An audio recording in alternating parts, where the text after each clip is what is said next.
Kantesh ji, good morning. Sorry, good morning sir भैया, कैसे हैं आप? बढ़िया है, आप कैसे हैं? बढ़िया हूँ। शुरू किया जाए फिर, हमें लगता है हाँ, ना, क्योंकि हमारा समय हो गया है। 5 मिनट शुरू के। करते हैं। हाँ हाँ, 5 मिनट देते हैं, ठीक।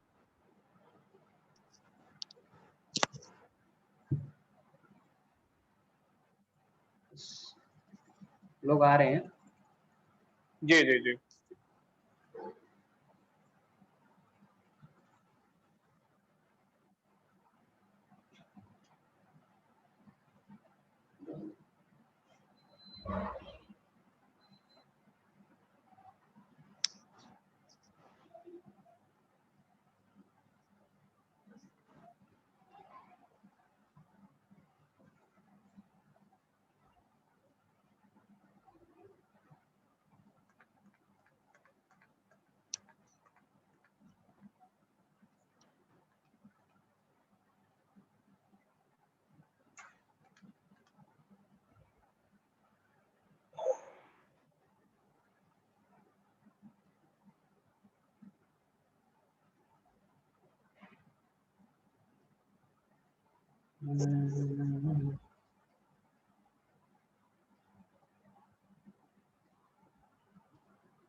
सो I guess we can start. जब भी लोग आएंगे तो वो एंट्री कर लेंगे, ठीक है?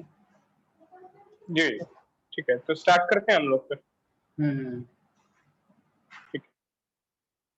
हरिओम। हमारी ये इम्यूनिटी बूस्टिंग की वर्कशॉप के थर्ड दिन में आपका स्वागत है। मैं आकाश मिश्रा और हमारे साथ में कांतेश जी, जो हमारी टेक्निकल टीम के हेड हैं।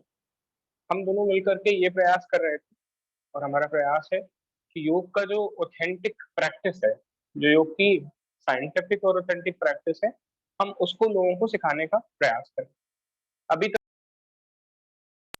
वर्कशॉप की 2 दिनों में हमने प्रयास किया कि हम पहले दिन ओम के उच्चारण पर हमने पूरा कंसंट्रेट किया, पूरा ध्यान दिया कि कैसे हम ओम के उच्चारण को समझ सकें मेडिकली, और हम कैसे उसको उसको उसका उच्चारण करके हम कैसे बेनिफिट पा सकें। क्योंकि अभी हम जब उच्चारण करते हैं तो शायद हम बहुत सारी चीजें ना जाने हुए उसका उच्चारण करते हैं, और उसका पूर्ण लाभ हमें नहीं मिल पाता है कई बार। तो इसलिए हम प्रयास करेंगे कि हम ओम का उच्चारण हमने सीखा, हमने ओम के उच्चारण की सही तकनीक सीखी।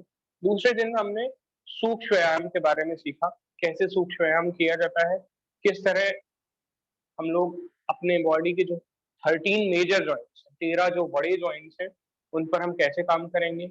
हमने बिहार स्कूल ऑफ योगा के जो सूक्ष्म व्यायाम थे, उनसे मिलते जुलते और उन सूक्ष्म व्यायामों को भी सीखा। आज हमारा जो तीसरा दिन है, वर्कशॉप के तीसरे दिन में हम प्रयास करेंगे कि हम प्राणायाम के ऊपर, ब्रीदिंग के ऊपर पूरा फोकस करें। ब्रीदिंग कैसे की जाती है, इनहेल एक्सेल और रिटेंशन का क्या सिस्टम है, उसका क्या फिनोमिना है, हम उसके बारे में जानने की कोशिश करेंगे। अलग अलग शास्त्रों में प्राणायाम के बारे में क्या बताया गया है, सबसे पहले हम शुरुआत वहां से करें। देखिए, प्राणायाम के बारे में सबसे पहले कुछ उपनिषदों में बताया गया था, और अगर ऑथेंटिकली देखते हैं, जो सबसे ज्यादा पॉपुलर है वो है महर्षि पतंजलि का योग सूत्र, जिसमें कि प्राणायाम का वर्णन प्राप्त होता है हमें। अष्टांग योग में प्राणायाम का वर्णन प्राप्त होता है, और उन्होंने कहा है कि सांस प्रश्वास की गति को नियंत्रित करना ही प्राणायाम कहलाता है। यानी कि श्वास और प्रश्वास की गति को हम अपने नियंत्रण में कर लेते हैं, हम उसको अपने अपने कंट्रोल में ले आए, तो इसी को प्राणायाम महर्षि पतंजलि ने बताया। महर्षि पतंजलि ने प्राणायाम के जो भाग बताए, जो प्रकार बताए, वो सिर्फ और सिर्फ 4 थे। उन्होंने पूरक, रेचक, कुंभक इन तीनों का वर्णन किया और 2 तरह के कुंभक के बारे में उन्होंने चर्चा की। तो महर्षि पतंजलि ने सिर्फ कह सकते हैं कि बेसिक जो प्राणायाम का एक स्ट्रक्चर था, उन्होंने वो बताया, वो उन्होंने दिया। उसके बाद में हम आगे बढ़ते हैं जब हठ योग के ग्रंथों पे। हठ योग में काफी चर्चा हुई प्राणायाम के बारे में, क्योंकि हठ योग का जो आधार है वो यही है, शरीर से मन की पर विजय प्राप्त करना, शरीर से मन पर कार्य करना। ये हठ योग का एक फिनोमेना है, एक बेसिक सिस्टम है जिस पर हठ योग कार्य करता है। हठ योग की उत्पत्ति भी शायद इसी वजह से हुई थी कि राजयोग धीरे धीरे समय बदलते हुए, जैसे जैसे हम मध्यकालीन भारत की तरफ आए, वैसे वैसे थोड़ा सा मनुष्य के वातावरण में, उसके अंतःकरण में थोड़ा सा परिवर्तन आया। इस वजह से शायद हठ योग की आवश्यकता पड़ी और इस वजह से शायद हठ योग जो है इतना ज्यादा प्रचलित हुआ। हठ योग के ग्रंथों में बात करें तो हठ योग प्रदीपिका, घेरन संहिता, सिद्ध सिद्धांत पद्धति, हठ रत्नावली, इस तरह की किताबों में प्राणायाम के जो डिफरेंट डिफरेंट पार्ट हैं उनका हमें वर्णन प्राप्त होता है।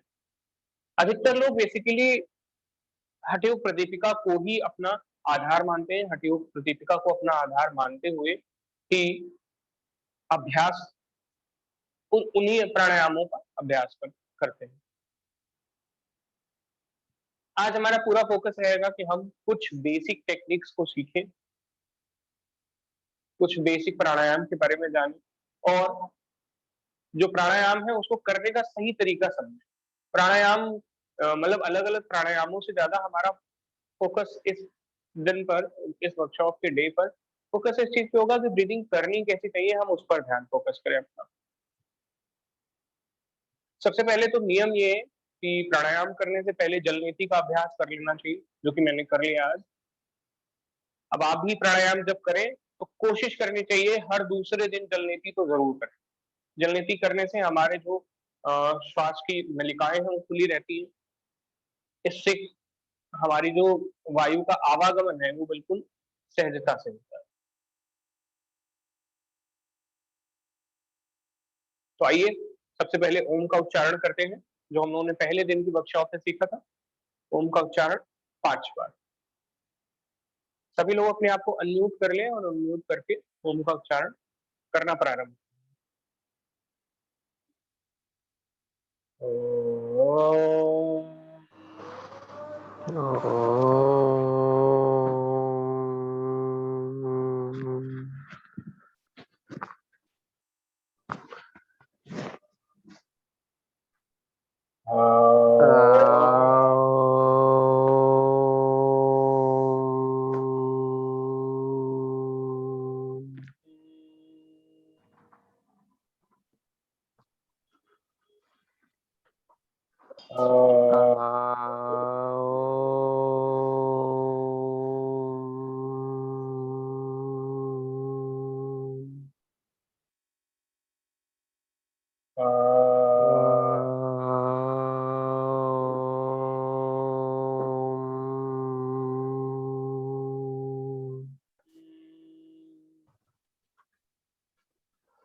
धीरे से रुक जाएंगे, अपने नेत्रों को खोलेंगे। अब सबसे पहले हम बात करते हैं प्राणायाम का और प्राणायाम के विभिन्न हिस्सों का। प्राणायाम में मेनली 3 चीजें होती हैं, जैसा कि महर्षि पतंजलि ने बताया, पूरक, रेचक और कुंभक। यानी कि श्वास को लेना, श्वास को रोकना और श्वास को छोड़ना। इन 3 चीजों से ही हमारा प्राणायाम पूर्ण रूप से हम कर सकते हैं और बेसिकली आधार जो है हमारे प्राणायाम की प्रैक्टिस का यही होता है। सांस को लेना, सांस को रोकना और सांस को छोड़ना। तो सबसे पहले हम एक बेसिक टेक्निक पर काम करेंगे जिसको हम जनरली नॉर्मल ब्रीदिंग कहते हैं या डीप ब्रीदिंग कहते हैं। तो हम किसी भी ध्यानात्मक आसन में बैठ जाएंगे, ज्ञान मुद्रा की स्थिति में आते हुए करेंगे कि हमें लंबी गहरी श्वास रोकना है, लंबी गहरी श्वास लेना है, रोकना है और बाहर की ओर छोड़ना है।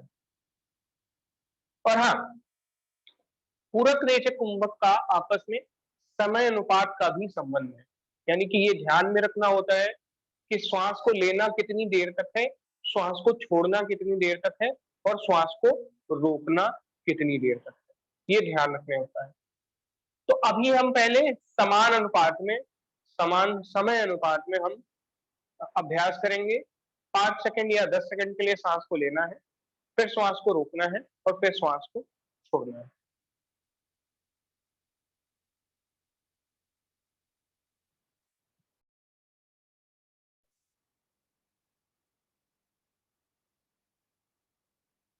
श्वास को लेते रहें, इनहेल,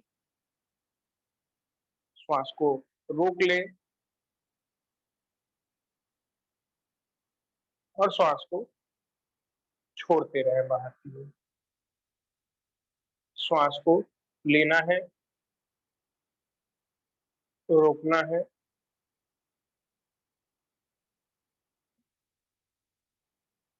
और छोड़ना है।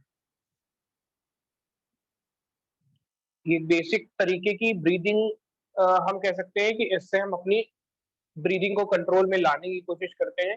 अब ये जो रेशियो है 1:1:1, तो इसको हमें धीरे धीरे बढ़ाना होता है और जो फाइनल रेशियो होता है वो होता है 1:4:2, यानी कि हमें एक अनुपात में सांस लेनी है, उससे 4 गुना श्वास को रोकना है और पूरक से 2 गुना श्वास को बाहर छोड़ना है। मतलब कि अगर आपने श्वास को 10 सेकंड तक अपने शरीर के अंदर ले जाने में लगाया है, तो आपको 40 सेकंड उस श्वास को अपने शरीर में रोकना है, रेचक को करना है और बाहर छोड़ते हुए कुंभक करना है 40 सेकंड और बाहर छोड़ते हुए 20 सेकंड के लिए रेचक का अभ्यास करना है। तो इसलिए 1:4:2 एकदम से पहुंच जाना काफी कठिन है, इतना आसान नहीं है, उसका अभ्यास हमें करना पड़ता है। तो पहला अभ्यास 1:1:1 का, यानी कि एक पूरक, एक कुंभक और एक रेचक, यानी कि 10 सेकंड पूरक, 10 सेकंड रेचक और 10 सेकंड कुंभक। इसके बाद में हम धीरे धीरे जब अपने अभ्यास को बढ़ा लेते, लगभग आपको 10 दिन हो जाएंगे इस अभ्यास को करते हुए और आपका समय भी बढ़ जाएगा। समय बढ़ने का अर्थ है कि आप 20 सेकंड श्वास को लेना, 20 सेकंड श्वास को रोकना और 20 सेकंड श्वास को छोड़ना इसमें लगाते हैं, तो आपको अगला स्टेप पर जाना होगा, अगले स्तर पर जाना होगा। उस अगले स्तर पर जाने के लिए आपको 1:2:1 का अभ्यास करना, यानी कि 10 सेकंड श्वास ली, 20 सेकंड श्वास रोकी और 10 सेकंड श्वास को बाहर छोड़ा। पूरक 10 सेकंड, कुंभक 10 सेकंड और रेचक 10 सेकंड। कुंभक को 20 सेकंड करना है, 2 गुना, 1:2:1। ये भी हो गया आपसे, आपने प्रैक्टिस की, ये भी हो गया।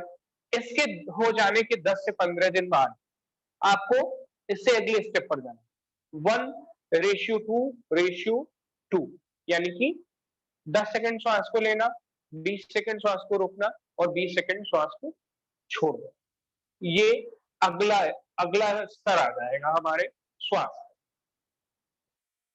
उसके बाद में जो फाइनल है स्टेप, आप चाहे तो इसको भी ब्रेक कर सकते हैं, आप 1:3:2 में भी जा सकते हैं। धीरे धीरे अगर आपको बढ़ना है, धीरे धीरे बढ़ने से ये होगा कि आपका जो अभ्यास है वो आखिरी स्तर पर जाते हुए बहुत ही ज्यादा मजबूत हो जाएगा, आपको उतनी समस्या नहीं। आप 2 से 4 पर जाएंगे कुंभक के लिए, तो शुरुआत में थोड़ा सा आपको अधिक प्रयास करना पड़ जाएगा। तो आप 1:3:2 भी कर सकते हैं और आप 1:4:2 डायरेक्ट भी कर सकते हैं। तो ये एक सिंपल फिनोमिना है। योग प्राणायाम का वास्तविक अभ्यास आपको तभी करना चाहिए जब आप इस तरह की चीज कर ले रहे हैं, यानी कि जब आप ये जो एक पैटर्न है, ये जो एक टाइम रेशियो है, सांस को लेना, सांस को छोड़ना और सांस को रोकना, इसका टाइम रेशियो आप जब करने लग जाते हैं 1:4:2, तब आप वास्तविकता में इसके लिए एलिजिबल हो पाएंगे कि आपको सारे प्राणायाम करने हैं।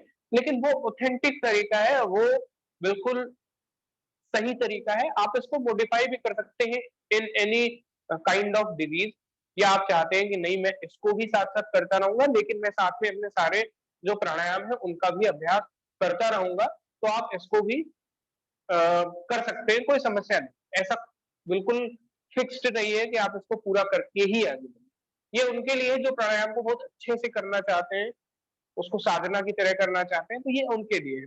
बाकी आप बिल्कुल सिंपल वे में जाकर के इसकी भी प्रैक्टिस करते रह सकते हैं और अपने जो नॉर्मल प्राणायाम आप देखते रहते हैं, सीखते रहते हैं, उनको भी आप कर सकते हैं।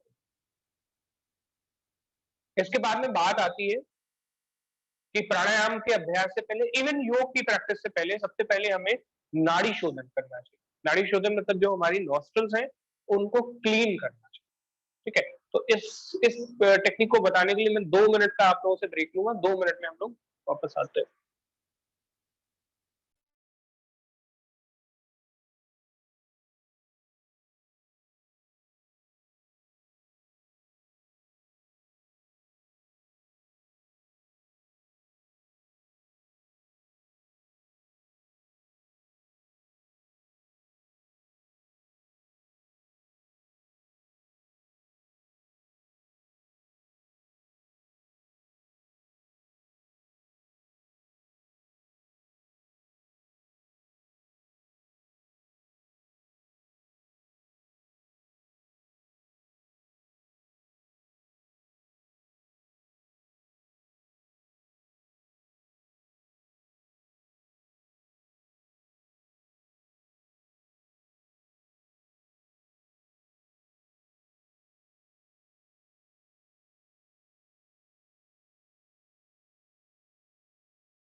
ठीक है, अब हम लोग सबसे पहला जो अभ्यास करेंगे, उस अभ्यास को हम बोलते हैं नाड़ी शोधन प्राणायाम, यानी कि हमारी नाड़ी की शुद्धि कर। ठीक है, तो सबसे पहले हम नाड़ी शोधन प्राणायाम से पहले ये जानते हैं कि हमारे हस्त मुद्रा क्या होनी चाहिए। प्राणायाम को करते समय किस तरह की मुद्रा हमें अपने हाथों से बनानी चाहिए। देखिए, वैसे तो कई सारी मुद्राएं हैं प्राणायाम को करने के लिए, लेकिन जो सबसे ज्यादा प्रचलित मुद्रा है, जिसका प्रयोग सबसे ज्यादा किया जाता है, वो है प्रणव मुद्रा। प्रणव मुद्रा में आपको अपने दोनों फिंगर्स को, यानी कि इंडेक्स फिंगर को और मिडिल फिंगर को आपस में मिला लेना होता है और अपनी बाकी दोनों उंगलियों को अलग फ्री छोड़ देना होता है और इस तरह से अपने नॉस्ट्रल को रेगुलेट करते हैं हम इन दोनों उंगलियों से और हमारे अंगूठे से। ठीक है, नाड़ी शोधन जो नाड़ी शोधन है वो वास्तव में प्राणायाम ना कह करके हम उसे प्राणायाम का समूह कह सकते हैं। एक सीरीज है 4 अलग अलग ब्रीदिंग टेक्निक्स की, जिसको हम करते हैं और जिसको योग के अभ्यास के सबसे पहला काम हमें नाड़ी शोधन करना चाहिए। षटकर्मों को करने के बाद में, यानी कि जलनेति या जो भी आप षटकर्म करना चाहते हैं उसको करने के बाद में सबसे पहले हमें नाड़ी शोधन प्राणायाम करना चाहिए। तो नाड़ी शोधन प्राणायाम करने के लिए पहला स्टेप है, हमें सेम नॉस्ट्रल से इनहेल एक्सहेल करना है, यानी कि उसी नासिका से हमें श्वास को लेना है और उसी नासिका से श्वास को छोड़ना है। मतलब कि जैसे कि हमने शुरुआत की लेफ्ट नॉस्ट्रल, आप लोग साथ में करते भी जाइएगा, आपका अभ्यास हो जाएगा। बाकी ये वीडियो हमारे टेक्निकल हेड कांतेश जी यूट्यूब पर भी डाल देंगे, तो आप इसको बार बार रिवाइज करके सुनते रहेगा। प्राणायाम को और क्लियर करने के लिए आप इसको जब बार बार सुनेंगे तो आपको सारी टेक्निक अच्छे से समझ में आने लग जाएगी। ठीक है, तो सबसे पहले शुरुआत करते हैं लेफ्ट वाली नॉस्ट्रल से। तो लेफ्ट वाली नॉस्ट्रल से करने के लिए हमें राइट को क्लोज करना होगा। हमेशा हम प्रणव मुद्रा अपने दाएं हाथ से ही बनाएंगे। अगर आपको स्पेसिफिकली करना है तो मेल्स के लिए राइट हैंड और फीमेल्स के लिए लेफ्ट हैंड, ठीक है, इसका प्रयोग करना है। क्या किसी को ये पता है, एक क्वेश्चन है मेरे मन में, आप जितने भी लोग उपलब्ध हो ये बताइएगा, नहीं तो कमेंट करके बताइएगा यूट्यूब पे, क्या आपको पता है कि महिलाओं के लिए बायां हिस्सा और पुरुषों के लिए दायां हिस्सा ही क्यों कहा जाता है हमेशा, हर एक चीज में, अगर कलावा बांधना हो या किसी और महिला,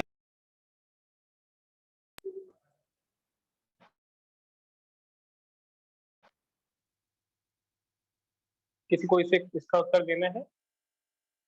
चलो हम लोग आगे बढ़ते हैं, कल जब आपको कहेंगे तो इसका उत्तर हम देंगे आपको, ठीक है? बाकी कमेंट करके मुझे बताइएगा यूट्यूब पर, ठीक है? तो शुरुआत करेंगे हम लोग राइट वाले हैंड से, राइट नोस्ट्रल को क्लोज कर देंगे और लेंगे 10 टाइम्स, ठीक है? अपने हाथ को बिल्कुल सीधा रखना है इसको, क्योंकि कुछ लोग ऐसे ऐसे इस तरह से करते हैं, लेकिन जब आप अपने हाथ को सीधा रखते हैं इस तरह से, तो आपके लंग्स ओपन हो जाते हैं, आपके लंग्स खुल जाते हैं, उससे आप ब्रीद इन ब्रीद आउट बिल्कुल अच्छे से कर पाते हैं, सही से कर पाते हैं। तो आपको ये समझने की जरूरत है कि आपका सिटिंग पोस्चर बहुत इंपॉर्टेंट है, आप किस पोस्चर में बैठे हैं उसमें बहुत ज्यादा ध्यान देने की आपको जरूरत है कि आपको किस पोस्चर में बैठना है, ठीक है? आगे बढ़ते हैं, राइट वाली नॉस्ट्रिल को क्लोज करेंगे और लेफ्ट से 10 टाइम इनहेल एक्सहेल।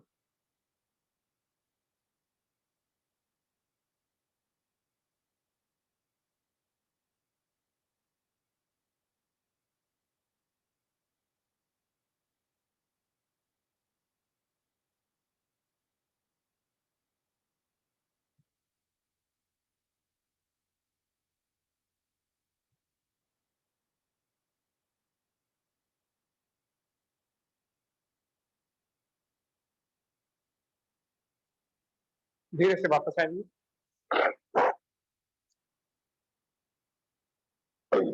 ठीक है?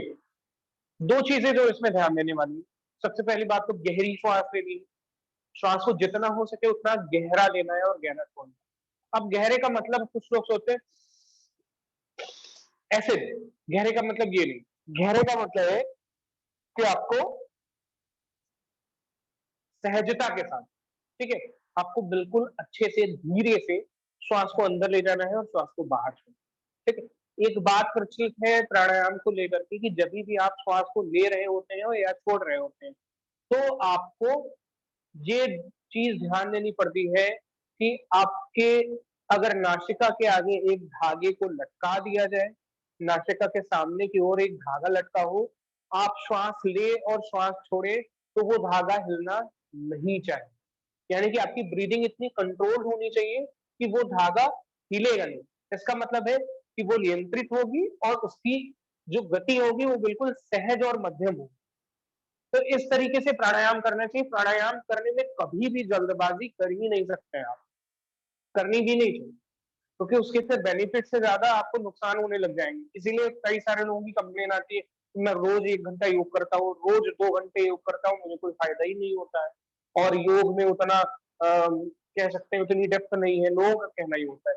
लेकिन आप सही योग करिए, तो सही योग का अभ्यास करिए, आपको पता चल जाएगा कितनी डेप्थ है वास्तव में, ठीक है? अगला स्टेप जो करना होगा वो इसी के विपरीत बाई नासिका को बंद करेंगे और दाएं से 10 बार श्वास लेना है और छोड़ना।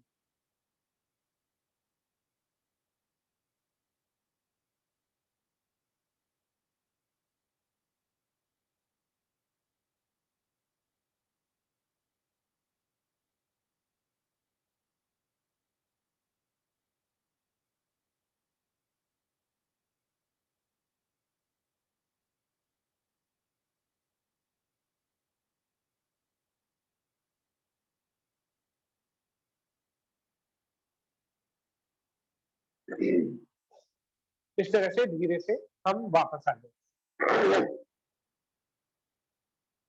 एक और बेसिक चीज समझने की जरूरत है जो सबसे ज्यादा इंपॉर्टेंट, जैसे अभी आपने हाथ ऊपर करा, आपने इनहेल एक्सहेल करना स्टार्ट किया, ठीक है? Now you have to look on to your body.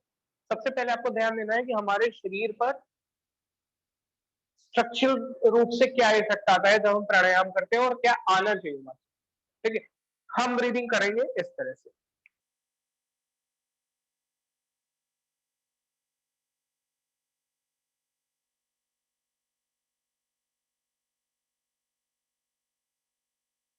अब आप ध्यान दीजिएगा इस वाले पोर्शन पे, जो हमारा ट्रंक वाला पोर्शन है, हमारे चेस्ट और हमारा पूरा स्टमक, इस पोर्शन पर कहीं पर भी कोई भी गति नहीं हुई, कोई भी गति हुई नहीं है। आप ये देखेंगे, आप ये महसूस करेंगे।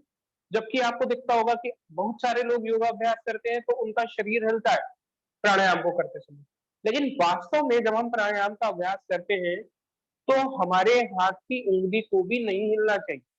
हमें बिल्कुल स्पाइन को स्ट्रेट करते हुए बैठ जाना है और श्वास को अंदर लेना है और छोड़ना है। अब श्वास की गति में शरीर का हिलना सामान्य नहीं है, आपको वो नहीं करना चाहिए, वो हमारे बॉडी की सामान्य मूवमेंट नहीं है, नॉर्मल गति नहीं है, तो वो हमें नहीं करना।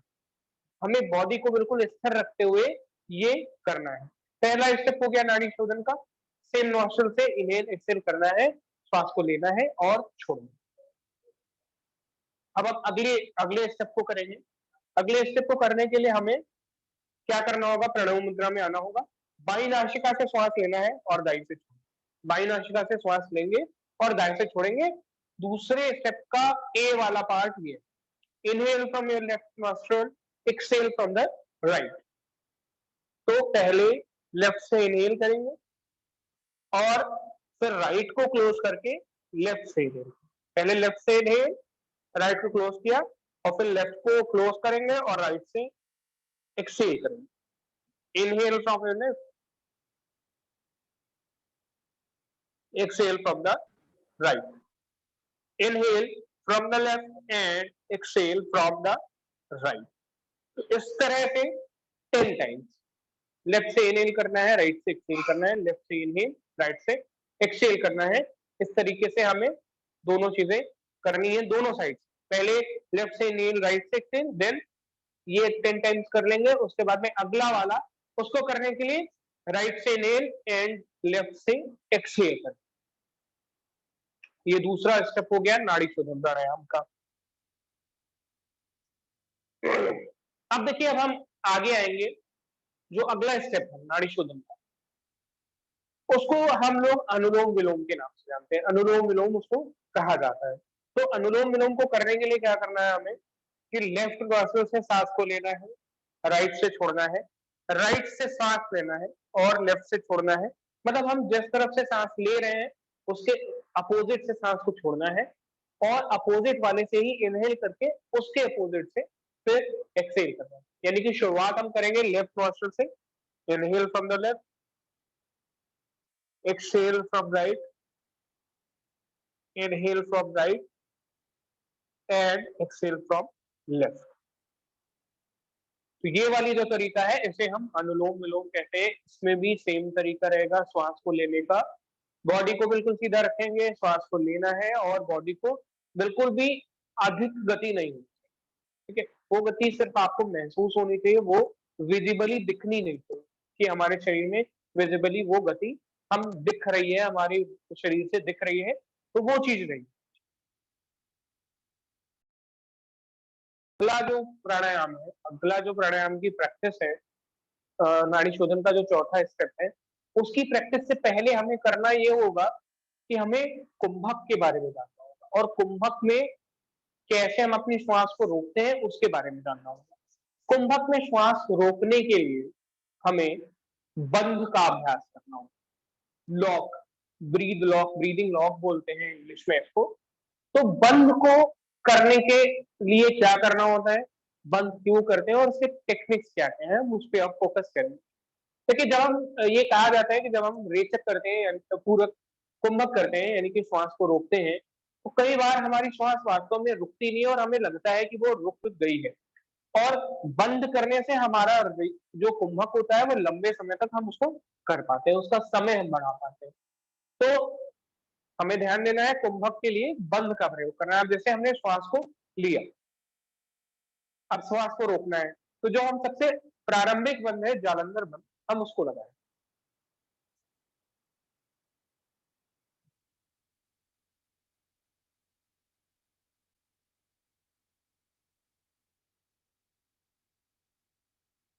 धीरे से वापस। तो जालंधर बंद में हमने कुंभक लगाया, हमने कुंभक को लगा करके अपनी श्वास को, बंद को लगा करके कुंभक को रोक। तो हमें कुंभक करने के लिए बंध की आवश्यकता होती है, ये समझना जरूरी है। 3 तरह के बंध होते हैं, मूल बंध, उद्यान बंध और जालंधर बंध। गुदा क्षेत्र को संकुचित करते हुए श्वास को रोक लेते हैं। उद्यान बंध में हम अपने उदर को, स्टमक को अंदर की तरफ खींच करके श्वास को रोक लेते हैं। और जालंधर बंध में हम अपने ठुड्डी को अपने कंठकूप से लगाते हुए श्वास को रोक लेते हैं। ये 3 मेन तरह के बंध होते हैं और तीनों को एक साथ करने से महाबंध होता है, यानी कि तीनों को जब हम महाबंध कहा जाता है, इसे लाया जाता है।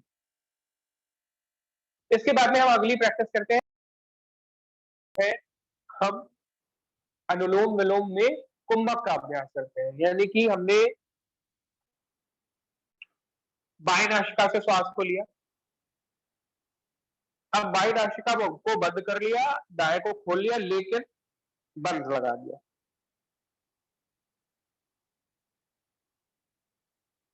धीरे से वापस आ गया, फिर दाएं से श्वास को छोड़ दिया, फिर दाएं से ही श्वास को लिया और कुंभक लगा लिया, बंद लगा लिया और फिर बाएं नासिका से श्वास को हमने छोड़ा। तो श्वास को लेने के बाद में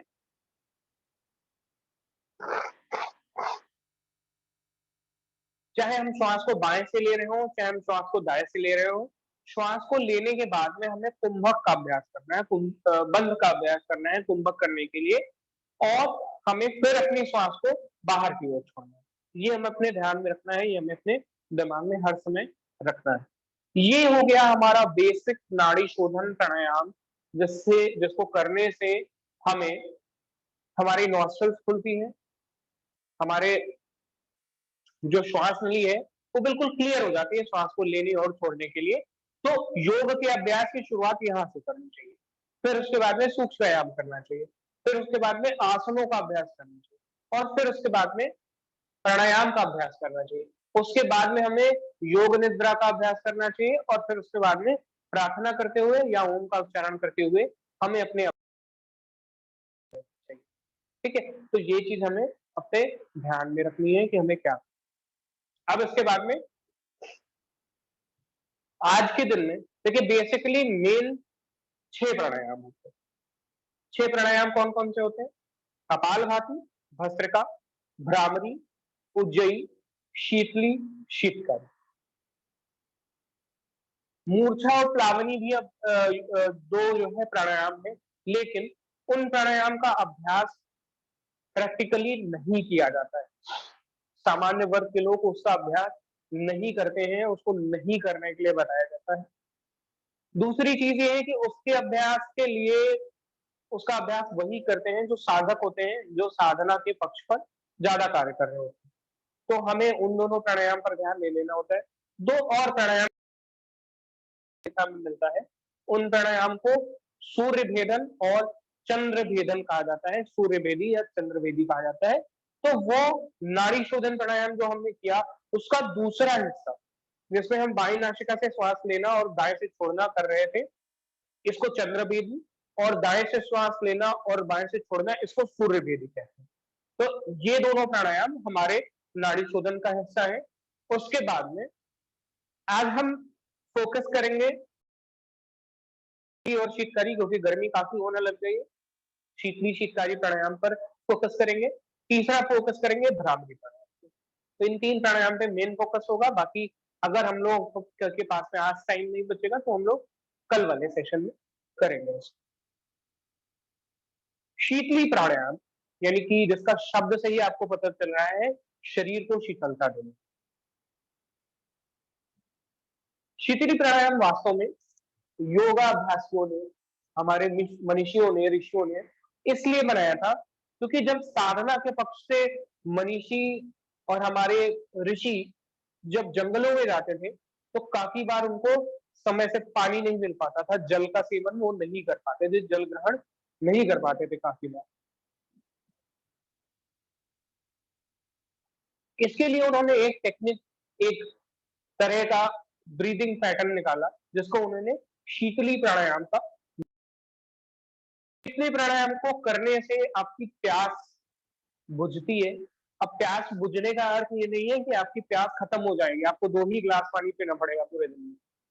प्यास बुझने का अर्थ है कि इस भीषण गर्मी में आपके शरीर के अंदर ठंडक आएगी, आपके शरीर के अंदर आपको गर्मी उतनी अधिक नहीं महसूस होगी। अब जैसे कुछ लोगों का कहना है कि हम एसी में रह लेंगे, क्या करना गर्मी को कम करके, शीतली प्राणायाम हम क्यों करें, क्यों करना चाहिए शीतली प्राणायाम? तो देखिए, जब हम प्राणायाम करते हैं और शीतली प्राणायाम का अभ्यास करते हैं, तो शीतली प्राणायाम इंटरनली हमारी बॉडी को की हीट को कम करता है। बॉडी की हीट बढ़ने से कौन कौन सी प्रॉब्लम्स आ सकती है? बॉडी की हीट बढ़ने से अगर स्टमक की हीट बढ़ गई है, तो आप मान करके चलिए कॉन्स्टिपेशन हो जाएगा आपको। कॉन्स्टिपेशन इस वजह से हो जाएगा कि आपके स्टमक का जितना भी वाटर होगा वो सूख जाएगा हीट की वजह से, और जो स्टूल होगा वो हार्ड हो जाएगा, फिर वो इंटेस्टाइन में जाकर को कॉन्स्टिपेशन की समस्या हो जाएगी। अगर आपके हार्ट की हीट बढ़ गई है तो हाई बीपी हो जाएगा। अगर आपके मान करके चलिए कि लीवर की हीट बढ़ गई है तो अलग तरह की समस्याएं आने लग जाएंगी। अगर आपके लंग्स की हीट बढ़ गई है तो सांस लेने में कहीं ना कहीं दिक्कत होने लग जाएगी। तो इस तरह की प्रॉब्लम से हमारा बचाव कराता है एक प्राणायाम जिसको कहते हैं शीतली प्राणायाम। बेसिकली साधकों ने इसको इसलिए बनाया था कि शीतली प्राणायाम को करने से प्यास पर हम अपना नियंत्रण कर पाते हैं।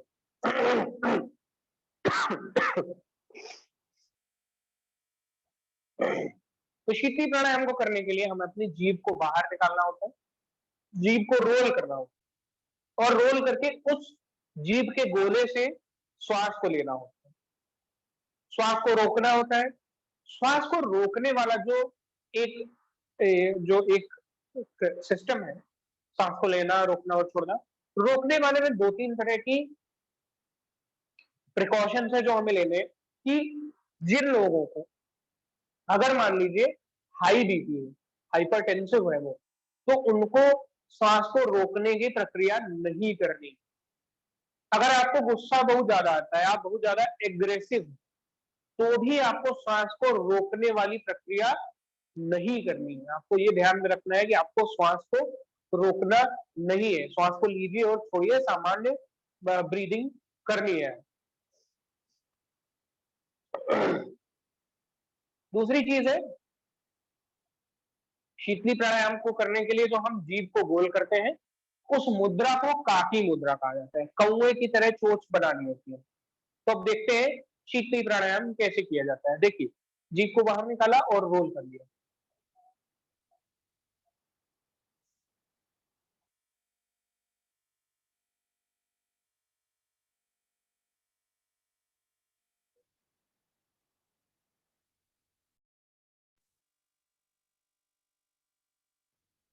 मतलब कि अपने श्वास को लिया काकी मुद्रा में, बंद लगा लिया फिर, और उसके बाद में बंद से बाहर आए और एक्सहेल करते हुए अपनी श्वास को, ब्रीदिंग को बाहर की ओर छोड़ दिया आपने अपने श्वास को। तो ये हो गई शीतली प्राणायाम। ठीक है। अब इसके बाद में अगला प्राणायाम है, वो है शीतकारी प्राणायाम। शीतकारी प्राणायाम कहा जाता है कि अपनी शीतकारी प्राणायाम को करने के लिए इसलिए कहा जाता है कि कहा जाता है कि शीतकारी प्राणायाम को करने से हमारी जो क्षुधा है, यानी कि कह सकते हैं हमारी भूख हमारे नियंत्रण में आ जाती है जब हम शीतकारी प्राणायाम करते हैं। अब शीतकारी प्राणायाम को कैसे करना है? शीतकारी यानी कि शीतकारी जैसा एक साउंड निकलता है जब हम इस प्राणायाम को करते हैं, शीतकार करते हैं। तो दांतों को ऐसे निकाल लेना है, और दांतों से को ऐसे निकालते हुए श्वास को लेना है, फिर श्वास को रोकना है और फिर श्वास को छोड़ना है। तो इसका अभ्यास करते हैं।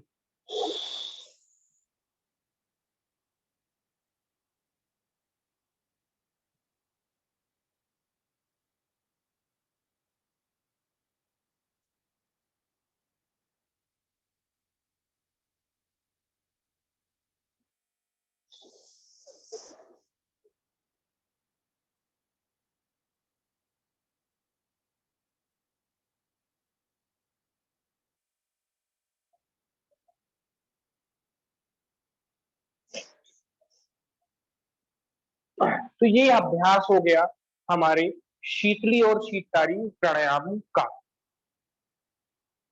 अब उसके बाद में अगला जो प्राणायाम है उसे हम कहते हैं, अगले प्राणायाम जिसको हम करने जा रहे हैं उसका नाम है भ्रामरी प्राणायाम।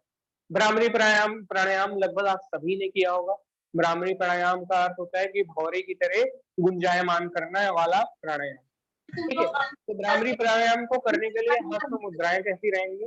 अपने कान के इस छोटे हिस्से को अपने अंगूठे से दबाते हैं और इतना दबाते हैं कि हमें बाहर की किसी तरह की कोई आवाज नहीं आएगी।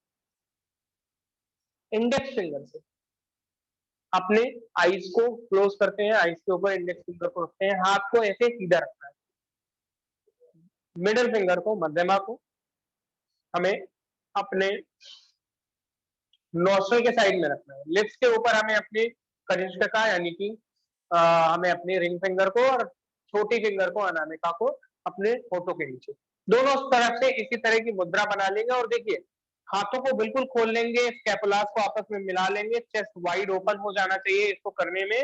और श्वास को लेंगे, श्वास को रोकेंगे बंद लगा करके, और फिर छोड़ते हुए हमें भौरे की तरह गुंजायमान करना है। इसमें श्वास रोकने की प्रक्रिया अभी तक आपको नहीं बताई गई होगी, लेकिन लगभग हर प्राणायाम में श्वास को रोकने की प्रक्रिया जरूर से जरूर करनी होती है, इसका ध्यान हमें रखना पड़ेगा। इसके बाद में भ्रामरी प्राणायाम की मुद्रा में आ गए। आंखों के ऊपर अपनी इंडेक्स फिंगर को रखेंगे, मिडिल फिंगर को नॉस्ट्रल के साइड में, उसके बाद में रिंग फिंगर को लिप्स के ऊपर और स्मॉल फिंगर को लिप्स के नीचे रखना है। श्वास को लेंगे, बंद को लगाएंगे और धीरे से वापस आते हुए सांस को छोड़ते हुए